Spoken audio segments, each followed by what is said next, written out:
Test দেখা তো সবাই দেখতে চায়। তারপরে দল যা সিদ্ধান্ত নেবে, বিধানসভাতেও নিয়ে যেতে বলেছি। স্পিকার সাহেবও ফোন করেছিলেন ওনাদের। উনি দীর্ঘদিন বিধানসভার জনপ্রতিনিধি ছিলেন, মুখ্যমন্ত্রী ছিলেন, লিডার অব দ্য হাউস, এবং তাছাড়াও অনেক ডিপার্টমেন্টের মিনিস্টার ছিলেন দীর্ঘদিন। কাজে ওনার মৃত্যুটা রাজ্যের পক্ষে একটা বড় লস।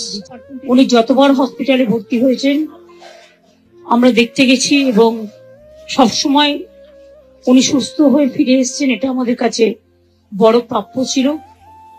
ওনার মৃত্যুর বয়স হয়তো হয়নি, কিন্তু যেহেতু ওনার একটা প্রবলেম ছিল, শ্বাসকষ্ট হতো। আজ সকালেও বৌদি বললেন যে ব্রেকফাস্ট করেছেন, ব্রেকফাস্টের পরেই শ্বাসকষ্টটা হয়ে হঠাৎ চলে গেছেন।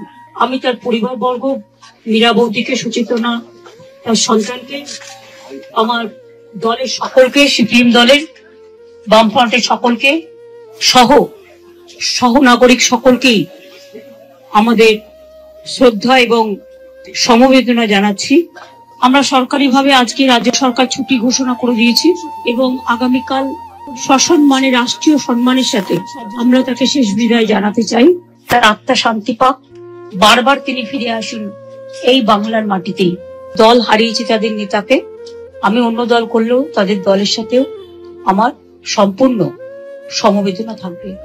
আমি এটুকু বলে আপনাদের সকলকে নমস্কার জানাচ্ছি।